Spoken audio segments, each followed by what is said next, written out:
இன்னைக்கு நம்ம காலிஃப்ளவர் கோபி பண்ணலாம். எப்படி செய்யலாம் வாங்க வீடியோக்குள்ள போயிடலாம். இன்னைக்கு பெரிய காலிஃப்ளவர் ஒன்று எடுத்திருக்கேன். அது இந்த மாதிரி பொடி பொடியா கட் பண்ணி வச்சிருக்கேன் ஒன்னொன்னு. இப்போ நம்ம இதை சுடு தண்ணியில போட்டுக்கலாம். ஒரு 10 நிமிஷம் சுடு தண்ணியில போட்டு எடுத்துக்கலாம். நம்ம இதை நான் ஃபர்ஸ்டே ஸ்டவ்ல சுடு தண்ணி வச்சிருந்தேன். இப்போ ஒரு 10 நிமிஷத்துக்கு சுடு தண்ணியில நம்ம போட்டுட்டு எடுக்கலாம். இது கூட லைட்டா கொஞ்சம் மஞ்சள் தூள் சேர்த்துக்கோங்க. இது கொஞ்சமா உப்பு சேர்த்துக்கலாம். உப்பு சேர்த்துட்டு ஒரு 5 நிமிஷம் சுடு தண்ணியில இருக்கட்டும். வேக வச்சு எடுத்துட்டோம். இப்போ கோபி மஞ்சூரி பண்றதுக்கு மசாலா ப்ரிப்பேர் பண்ணிக்கலாம்.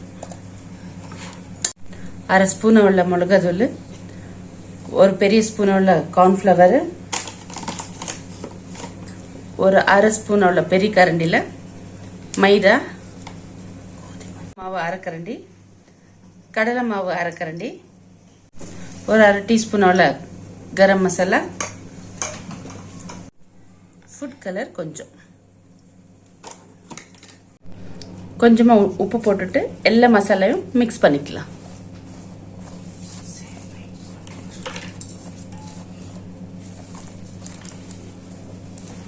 கொஞ்சம் கொஞ்சமா தண்ணி சேர்த்து மிக்ஸ் பண்ணிக்கோங்க. ரொம்ப கட்டியா வேணாம், ரொம்ப தண்ணியும் வேணாம், மீடியமா மிக்ஸ் பண்ணிக்கோங்க.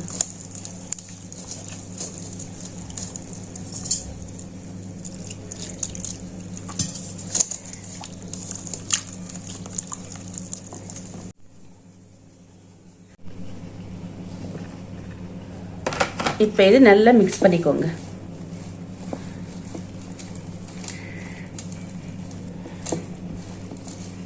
அந்த மசாலா எல்லாவும் நிமிஷம் நல்லா ஊறட்டும். இப்படி ஒன்னொன்னா போட்டு தனித்தனியா பொரிச்சு இந்த மாதிரி பொரிச்சு எடுத்துக்கோங்க. இப்போ நம்ம கோபி வைக்கணும். கொஞ்சமா வெங்காயம் போட்டு ஒரு 2 சில்லி,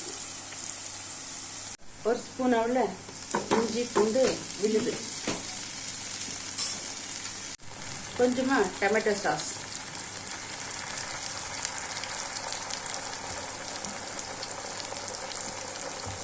கொஞ்சமா சோயா சாஸ்,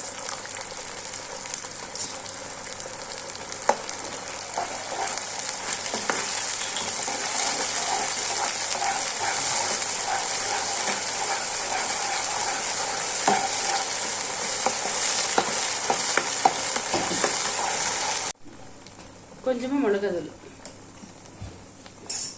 கொஞ்சமா உப்பு சேர்த்துக்கலாம்.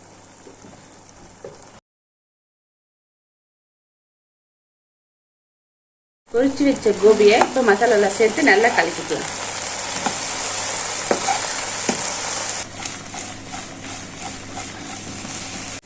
லைட்டா கொஞ்சம் வெங்காயம் கொஞ்சம் கொத்தமல்லி சேர்த்துட்டு பசங்களுக்கு சாப்பிட கொடுத்துடுங்க.